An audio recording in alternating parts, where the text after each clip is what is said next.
कहानी की शुरुआत एक बस के सफर के साथ स्टार्ट होती है, जिसमें कुछ लड़के लड़कियां बैठ के कहीं जा रहे होते हैं। ये लोग घंटों तक सफर करने के बाद शहर से काफी दूर चले जाते हैं और फिर ये लोग अपनी गाड़ी एक गैराज पे जाके पार्क करते हैं। दरअसल ये लोग यहाँ पे डीजल डलवाने के लिए रुके थे। अब ये लोग गैराज के अंदर जाते हैं तो वहाँ पे काफी सारे लोग बैठे थे। अब ये सभी नोटिस करते हैं कि इस गैराज में पुरानी चीजों को बेचा जाता है और इस गैराज का दोस्तों जो एक मालिक होता है। अब बेन वहाँ की पुरानी चीजों को देखने लगता है तो तभी उसे एक लाइटर पसंद आता है जिसे वे ले लेता है। वहीं रीटा और जूलिया भी अपने लिए कुछ सामान ले रही होती है, लेकिन तभी रीटा की नजर जैक के लॉकेट पे पड़ जाती है, जो कि उसे बेहद ही पसंद आ जाता है और वो उसे जैक से बेचने की बात करती है। जो सुनकर जैक पहले तो बेचने से मना कर देता है, लेकिन रीटा की रिक्वेस्ट करने की वजह से आखिरकार वो मान जाता है और आखिरकार उसे वो लॉकेट दे ही देता है। वहीं दूसरी तरफ बाहर जब रॉय और केट बात कर रहे होते हैं, तभी उनके पास एक नादिया नाम की अंधी औरत आती है, जो कि उन्हें कहती है कि यहाँ से चले जाओ, नहीं तो तुम लोग यहाँ पे मारे जाओगे। अब इसकी बात सुनकर ये लोग थोड़ा घबरा जाते हैं। इधर रीटा ने जिस लॉकेट को खरीदा होता है इसे वो जैक पैक करके देता है, पर ये तो दोस्तों कोई और ही लॉकेट होता है। जिस बात को लेके टीम कहता है कि ये तो कोई और ही लॉकेट है, तो जैक कहता है कि जो मिल रहा है वही अच्छा है। इसका मतलब कि जैक सीधे सीधे उनके साथ मनमानी कर रहा था और यही बात टीम को बर्दाश्त नहीं होती, इसीलिए वो अब अचानक से जैक के गले से लॉकेट छीन के वहाँ से भाग जाता है और साथ ही उसके सारे दोस्त भी।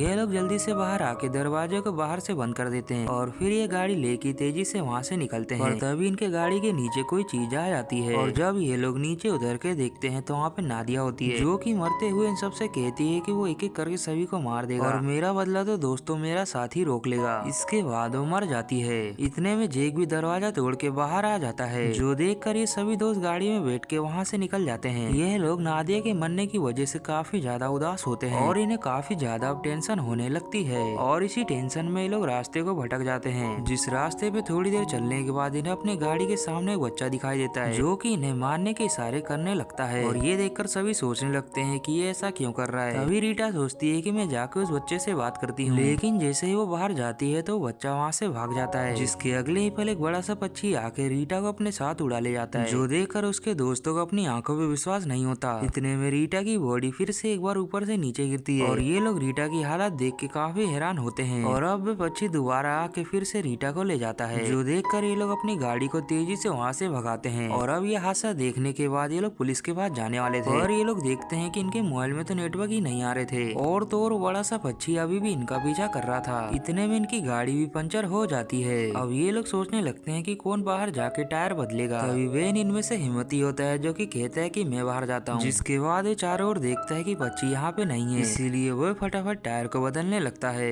इधर अब उसी लॉकेट को केट पहन लेती है। अब वेन कहता है कि लगभग मेरा काम खत्म होने वाला है और जैसे ही उसका काम खत्म हो जाता है तो वह देखता है कि वो पक्षी तो उसकी गाड़ी के ऊपर बैठा है। अब इससे पहले कि वो वहाँ से भाग पाता, वह पक्षी उसके ऊपर हमला करके उसकी जान भी ले लेता है। ये देख के रॉय अपने दोस्त को बचाना तो चाहता है, लेकिन वो जानता है कि उस पक्षी का मुकाबला नहीं कर सकता और वो अब टीम को कहता है कि तुम्हारी वजह से ऐसा हो रहा है। अब ये लोग गाड़ी लेके वहाँ से भी आगे बढ़ जाते हैं, जहाँ थोड़ी आगे जाने के बाद इन्हें घर दिखाई देता है, जो देखकर ये लोग वहाँ जाने का डिसाइड करते हैं। अब ये लोग बसते हुए उस घर में भी पहुँच जाते हैं, जहाँ जाने पर इनका एक स्वागत एक लड़की करती है। अब रॉय अपनी सारी सिचुएशन बता के कहता है कि हमें दरअसल एक फोन की जरूरत है ताकि हम पुलिस को बुला सके, जो सुनकर वो लड़की इसकी मदद करने के लिए मान जाती है। लेकिन तभी उतने में वहाँ पर जैक भी आ जाता है, क्योंकि ये दोस्तों जैक का एक घर परिवार होता है। अब जैक को देखकर ये लोग काफी ज्यादा घबरा जाते हैं। अब इससे पहले कि ये लोग कोई सफाई देते, जैक कहता है कि इन लोगों ने हमारी नादिया को जान से मार दिया, जो सुनकर जैक के सारे ही घर वाले गुस्से में आ जाते हैं और फिर ये लोग उन्हें पकड़ के बंदी बना लेते हैं। और अब जैक पूछता है कि मेरा लॉकेट कहाँ पर है, तो केट कहती है कि मैंने तुम्हारे लॉकेट को गाड़ी में सही से रखा है। ये सुनकर जैक अपनी वाइफ को कहता है कि इसके साथ जाओ। अब केट और इन्हें लॉकेट को लेने के लिए गाड़ी की ओर जाने लगते हैं और वहीं जैक बाकी सभी को लेके खतरनाक जगह पे जाता है, जहाँ ले जाकर वो उनके हाथ पैर को बांध देता है। जिसके बाद वो कहता है कि हम सभी प्रॉक्सी कबीले के हैं और तुम लोगों पे जो हमला कर रहा है वही रॉक है, और ऐसा इसलिए क्योंकि नादिया को तुम लोगों ने मारा, इसीलिए उसने जाते जाते तुम सभी को श्राप दिया कि रॉक तुम लोगों को मारेगा और अब ये सिलसिला तुम्हारी मौत के साथ ही खत्म होगा। दूसरी तरफ केट गाड़ी के अंदर आके लॉकेट को ढूंढने का बहाना करती है, जहाँ वो मौका देख के रीना के ऊपर हमला करती है और फिर वो वहाँ से भाग जाती है। इधर हम देखते हैं कि इन सभी के पास अब रॉक आ गया होता है, लेकिन इससे पहले कि वो इन सभी को मार देता, तो वहाँ पर केट आके इन सभी को छुड़ा देती है। अब रॉक वहाँ पे दोबारा आता है इनके ऊपर हमला करने के लिए, लेकिन वो जैसे ही केट के गले में लॉकेट देखता है तो पीछे हट जाता है और ये सीन देख के सभी के सभी हैरान हो जाते हैं। इसी जल्दबाजी में एक गोली आके रीटा रीटा को लग जाती है और वह गोली कोई और नहीं बल्कि जेक ने ही मारा होता है। अब रीटा वहीं पे जान से मारी जाती है। अब जेक इन लोगों को मारने के लिए आगे बढ़ता है और ये लोग वहाँ से भाग के जंगल में चले जाते हैं और भागते हुए ये लोग अपनी गाड़ी के पास पहुँच जाते हैं और तभी ठोकर लगने की वजह से केट नीचे गिर जाती है और जब वे उठती है तो उसके सामने रीना होती है जो कि उससे अपना लॉकेट मांग रही होती है। जो सुनकर केट चुपचाप लॉकेट को उतार के दूर फेंक देती है और ये देखकर रीना जब उस लॉकेट को लेने के लिए जाती है तभी केट उसके ऊपर हमला कर देती है और वे खुद ही जल्दी से लॉकेट को उठा लेती है। इतने में वहाँ पर रॉय भी आ जाता है। तभी केट कहती है कि ये लॉकेट हमें बचाएगा और अब ये बात मैं समझ गई हूँ। अब ये लोग रीना को छोड़ के वहाँ से भाग जाते हैं और इनके जाते ही हम देखते हैं रोक आके रीना की जान ले लेता है। अब इन लोगों ने फिर से अपनी गाड़ी से भागना स्टार्ट किया था और तभी रास्ते में रॉय उतर जाता है और कहता है कि मैं जेक के घर में जा रहा हूँ पुलिस को बुलाने के लिए क्योंकि वहाँ पर एक फोन रखा है। जिसके बाद वो जंगल के रास्ते वहाँ जाने लगता है। इधर ये लोग रोक को चकमा देते हुए फिर से वहाँ पे पहुँच जाते हैं। जहाँ जाने के बाद ये लोग देखते हैं वहाँ तो फोन होता है लेकिन रॉय नहीं। अब ये देख के ये लोग सोचने लगते हैं कि वो कहाँ गया। इतने में रोक वहाँ आके थॉमसन को अपने साथ उड़ा ले जाता है और अब सभी के मरने के बाद केवल टिम और केट ही बचते हैं। अब ये लोग अपनी गाड़ी लेके वहाँ से भाग ही रहे होते हैं कि तभी केट के मोबाइल में किसी का कॉल आने लगता है जो कि दरअसल रॉय का होता है जो कि उसे जंगल में बुला रहा था। और जब केट वहाँ पहुँचती है तो वो और कोई नहीं बल्कि जेक ही होता है जो कि उससे कहता है कि तुम्हारा रॉय तो मारा गया और अगर तुम्हें यकीन नहीं होता तो जाके रोक के नेस्ट में देख लो कि तुम्हारे ही पीछे है। अब केट वहाँ जाके देखती है तो वहाँ पे कई सारी लाशें होती है जिनमें से एक लाश रॉय की भी होती है। और रॉय को मरा हुआ देख के केट सदमे में चली जाती है क्योंकि वह उससे बेहद ही प्यार करती थी। उतने में टीम भी वहाँ गन लेके पहुँच जाता है। अपनी गन दिखा के जेक को कहता है मैं तुम्हें मारना नहीं चाहता इसलिए तुम यहाँ से भाग जाओ। जो सुनकर जेक वहाँ से भाग जाता है। इसके बाद टीम केट से भी कहता है कि चलो यहाँ से, लेकिन वो पागलों की तरह व्यवहार करने लगती है और उसकी गन छीन के उसे ही वहाँ से भगा देती है। अब ये देखकर टीम अपनी गाड़ी लेके वहाँ से चला आता है और इधर हम देखते हैं कि रोक अब केट के पास पहुँच गया यानी कि अब रोक भी मारी गई। अब टीम देखता है कि उसकी गाड़ी में डीजल खत्म होने वाला है। जहाँ भाग्य से उसकी गाड़ी जेक के गैराज पे जाके बंद होती है और वह उसमें डीजल भरने लगता है और तभी वहाँ आके जेक उसे गन पॉइंट पे ले लेता है जिसकी वजह से टीम डीजल पाइप को नीचे ही छोड़ देता है। इतने में वहाँ पर रोक भी आ जाता है जो देखकर टीम जल्दी से गाड़ी के अंदर भाग के लाइटर उठा लेता है और जब तक रोक उसके ऊपर हमला करता है तो वो गाड़ी के शीशे में ही फंस जाता है। अब टीम बाहर जाते ही उस लाइटर से आग लगा देता है जिसके बाद हम देखते हैं कि एक जोरदार धमाका होता है जिसमें जेक तो बुरी तरह से मारा जाता है। अब उस धमाके से टीम को लगता है कि शायद रोक भी मारा गया लेकिन नहीं दोस्तों, रोक अभी जिंदा होता है, टीम के ऊपर भी हमला कर देता है और इस तरह से सारे ही लोग मारे जाते हैं। दोस्तों आपको ये कहानी कैसी लगी कमेंट करके जरूर बताएं और अब मिलते हैं अगली वीडियो में, तब तक के लिए बाय।